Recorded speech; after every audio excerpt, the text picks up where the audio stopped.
Jack. Coach, how you doing today? Good, Jack. How are you, man? I'm doing all right, doing good. So, just curious going into this one, I think the first thing you kind of look at it kind of reminded me of the 2022 or 2023 SEC opener when you got a ranked Auburn coming to town. I'm curious going into this game, is there anything that you're pulling from that Auburn game and looking back at things you want to see repeated when it came to opening the SEC, I guess, against a ranked opponent? No, that game had nothing to do with our mindset and our approach for tomorrow. Just it's about Ole Miss and the scouting report. Bunch of 1,000 point scores, a bunch of experienced, talented players, hard actions to guard, a team that's stingy defensively, has an ability to turn you over. It's just about this game.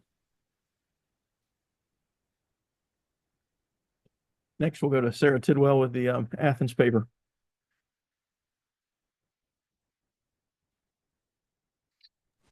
Hey, Coach. I know you said it's just about this game, but since there's a quick turnaround, we won't get to talk to you before Kentucky. So I just kind of wanted to know, how you're feeling about having back-to-back ranked opponents starting SEC. I hate to give you these same cliche answers, but it's the way we operate here in our program since day one, especially this year. We just have conviction and focusing on today, and that is it. If you get caught looking ahead in this league this year, you're putting yourself in peril, in my opinion. At least that's the way that we're operating. We've got our hands full tomorrow with Ole Miss. It's going to be a really tough game for us, but a great opportunity. And then we'll look at the next one. And because I don't even know who's after that following one, you mentioned Kentucky. I couldn't even tell you who the next one is. And so we'll be focused on UK when it's time to focus on them, and then we'll go to game three. But in between those games, it's going to be about the film sessions and the weight sessions and the meetings that we have, staying in the moment, staying true to the process. The teams that have the most success, um, best league in the history of college basketball this year are going to be teams that embrace that process and are able to respond to positives and negatives, to wins, to losses, to 10-point runs either way. Um, and so that's where we're at. And I feel good about our guys' mindset that they've embraced that mentality. And regardless of what happens tomorrow, like in the first 4 minutes of the game, the first round, the second round, the third round, our guys will stay true to the process and continue to execute, to the best of our ability. Yeah. What would you say your guys' main focus was over the winter break? I know you had two games still, but just Mhm. what were you guys focused on nailing down for SEC play? Um, Defensive rebounding is something that's just been okay for us. Offensive rebounding has been really good. Um, but that'll help our overall rebounding margin if we can get a little bit better on the defensive glass, especially in this league where it's coming, right? I mean, we're going to be facing some of the best offensive rebounding teams in the country. And then, of course, we talked about it all year, our offensive turnovers. We'd like to create more defensively, but offensively, we've got to continue to decrease the amount of times we're throwing it to the other team, especially live ball turnovers. We're headed in the right direction over the past month, and we've got to continue to get better in that area to have, to find success in league play. Good, Sarah. Okay, we'll go to Harrison Reno with UGAsports.com. Coach, this is a homecoming for you going up against your alma mater there. How would you evaluate the job Coach Beard has done as going into his being in the middle of his second year? Great. I mean, he's a fantastic coach. They've got a great staff. They've got really good players. It's a beautiful arena. It's a great college town, and it's a great opportunity for us. A bunch of great coaches in this league and great staffs, and we're ready to get started. And then lastly, Coach, both offenses have at least four players averaging over double-digit points. What is it Mm. about y'all's offense and Ole Miss's offense that has allowed that many amount of players to prosper? You know, I, I would say both rosters are talented. Both teams do a pretty good job of moving the ball and taking what the defense gives them. Both offenses are pretty continuity driven, where It provides the opportunity for balance, and we both have balance. We both have front court guys and back court guys that can make plays. It'll be a good matchup, be a good test for both teams. And we'll go to Aaron Ladd. Any questions, Aaron? Yeah, I got a pair of questions. Appreciate the time here. Firstly, you're kind of going into your second season here in conference. When you look back on the strong start, best start in like 94 years, I think it is. If you could pinpoint one reason why you all have been so successful headed into conference play, what would you say it is? We've got good players and we've got good culture. We've got guys that play for one another, have fun, enjoy it. Our culture is growth. Our guys bring it every day. They're competitive. Again, they enjoy the work. They embrace the work. Um, we've got basketball character. We've got guys that it's important to them. Guys that live in the gym. And I'll circle back. We've got talent. And every team in our league has talent, but we've got some guys that can play. Guys that not only are skilled offensively, but will sit down defensively and make plays on that end. And we're growing. We're getting better. And then you kind of touched on it briefly, but just the depth of the SEC this year, the strength of schedules kind of at the top. What is it going to take to be successful inside this conference? And what will it say about your team if they can come out, winning a majority of their games this year in conference? What it's going to take is consistency. It's every program's culture is going to be tested. The responses to the runs that each team's going to make, again, positively, negatively, whether that's us making a run, the other team making a run. How do you handle success at home? How do you handle failure at home? How do you handle failure on the road? How do you handle winning a big road game? Staying true to the process.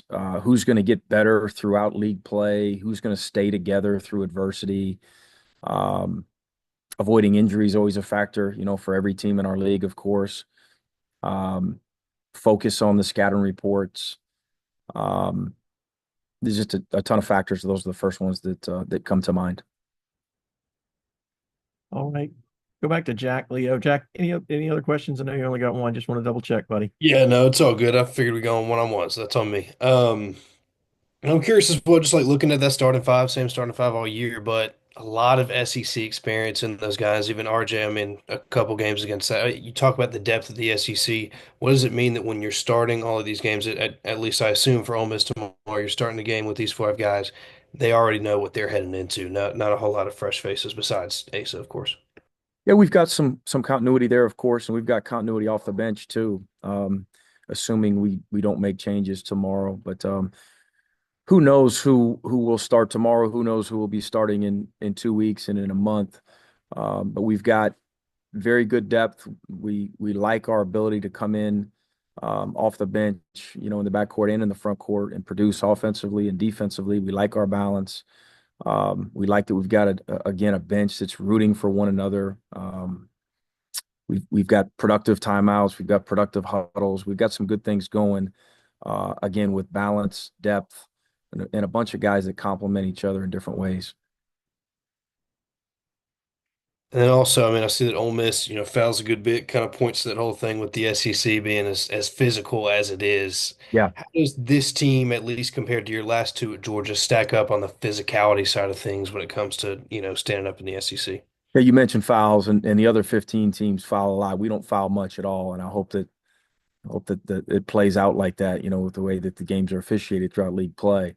Um, no, but it's an incredibly physical league, of course, and when you've got the level of defenses that we have, again, 1 through 16, just some high level defenses. You're going to have some fouls. You just are. You're going to have some block shots. You're going to have some steals. But it's the best defensive league in college basketball, and only getting better. And we feel like we're one of them. And we've got some stuff we can continue to improve upon defensively. But our numbers look pretty good right now, and they're headed in the right direction. Thanks. All right. Thanks, everybody. That's Glue It with Mike. Hold on just a second. I'm going to pull over Silas. Thanks, Coach.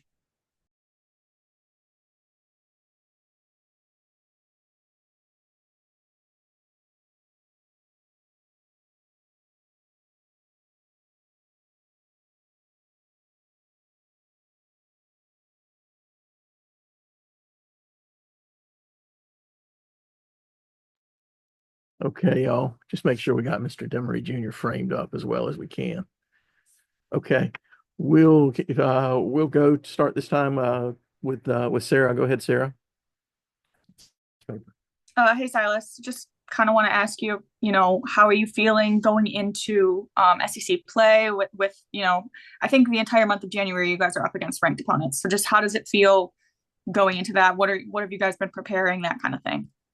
I would just say going into SEC play, we're just trying to take it one game at a time, not look ahead. Obviously, we have a great strength of schedule coming up with all these SEC teams, but I think just going into the first game tomorrow, play confident. Obviously going to be nerves because I feel like we're kind of one of the youngest teams in the league, so obviously there'll be some nerves. But I think after that first media and us just talking and hashing things out and figuring out, I think we'll be fine. Like I said, we have a big schedule coming up, like you said, but we kind of just want to take it one game at a time and be where our feet are. Yeah. Do you feel any differently going into your second season of SEC play than you did your first? I would definitely say I'm looking forward to it. I'm definitely more confident and more aware of how competitive this league is. I feel like last year at times we showed where we could be a competitive part in the league. And I feel like this year we got some even better parts and created even better culture. And I just feel like we're just ready to take the SEC on. Yeah. Thanks, Silas. We'll shoot over to Jack Leo with Dog Nation. So I was curious, well, how was the preseason, all these games, especially, last few late December? How was that kind of prepped you for this as well? I think it prepped us pretty well. I feel like we put ourselves in situations where we could go through adversity. Looking at our last game, obviously, I feel like we had a lot of ups and downs, and I feel like that'll play a big part in just this SEC run we're trying to make. I feel like just us looking at our first non-conference game to our last, like we faced adversity at the beginning and the end. So just seeing that we were able to stay composed, and I feel like we beat a lot of teams by a lot of points. So just for us to be able to respond to positive noise and criticism with guys just being able to not think too much of themselves or not get too high or too low, I think that's just was a good thing for us. Mhm. You've done this for a year now, come back for year two. Is this team ready for the change that's about to come with the SEC and everything? What have you seen that gives you that confidence? Yeah, I would say we're ready. I mean, I just think seeing these guys every day in practice, the dedication guys have just being in the gym every day, not slacking days, just being in the weight room with them, practicing with those guys, going on lows where we might not play for 6 or 7 days, seeing how everybody responds to just us practicing longer, practicing harder. I feel like just the coaches and our support team just putting us through different situations to put us through adversity and being able to respond. I feel like this team is ready. Shift over to Aaron Ladd with WANF.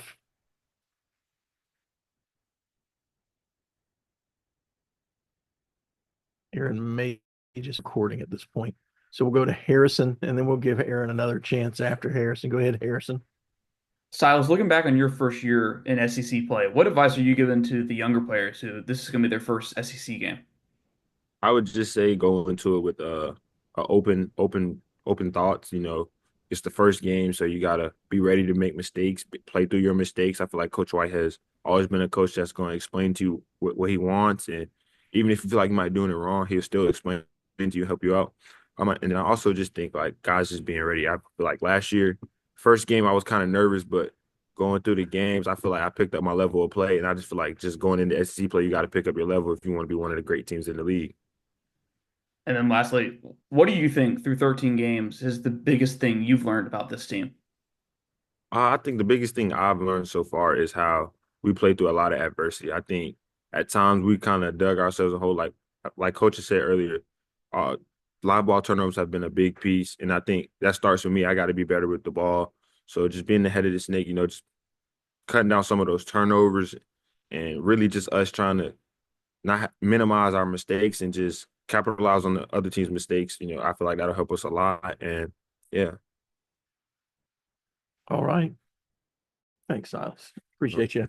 You mute, and we'll get Asa Newell.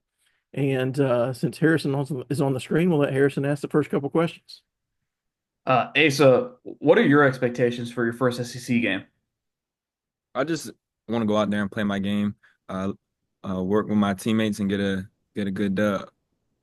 And then lastly, y'all have 5 players averaging double-digit points this year. What is it about the offense that is allowing y'all to do that? I'll just say Coach White and the coaching staff has really put us all in scoring positions. So it's anybody's night who can get off. And our offense is very versatile. So multiple positions can score double-digit points. We'll shift over to Sarah Tidwell with the Athens paper. Hey, I just want to know kind of what advice the older guys have been giving you with SEC play coming up now. It's going to be extremely physical. There's going to be a lot of ups and downs, a lot of adversity. So don't get too high on the highs and don't get too lows on the lows. Where do you feel this team's strong points are right now? And do you feel like you have any weak points that you still need to work on? I say we had to cut down on our turnovers offensively, and I feel like our strong points are definitely our defense adversity. So those two. Thanks. And we'll let Jack Leo go next. Hey, so curious as well, just first SEC road game. I mean, obviously it's going to be more intense with the crowd and all that. Have you played, you think, in I guess a stadium, anything like that you're like, yeah, this is going to be as intense as what I'm headed into tomorrow? I think for sure. Going to a road game, SEC, all my team has been telling me it's going to be extremely hard. That's why I feel like our team is really good at is handling adversity. I feel like Georgia Tech kind of prepared us for that a little bit, so we got our feet a little wet, but I can only imagine what it's going to be like tomorrow. Right. And I guess that intensity thing is that felt in practice too, just around the building, like, hey, it's fixing to get real in a minute here.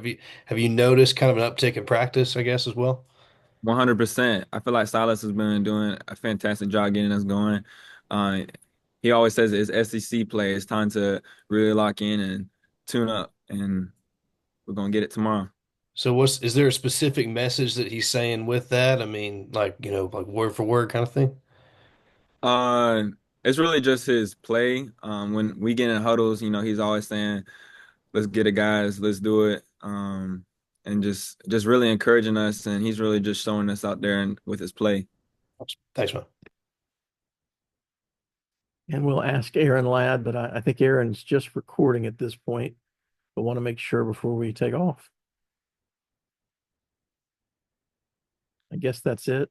Appreciate y'all. I'll send out in the morning the information on the Zoom post game tomorrow. Games at noon. We'll end at 2. And generally the Zooms start, I'm guessing 10 to 15 minutes after the final horn. So appreciate everybody being here, and we'll see you tomorrow. Thanks, Mike. Thanks, Mike. Thank you. Thank you.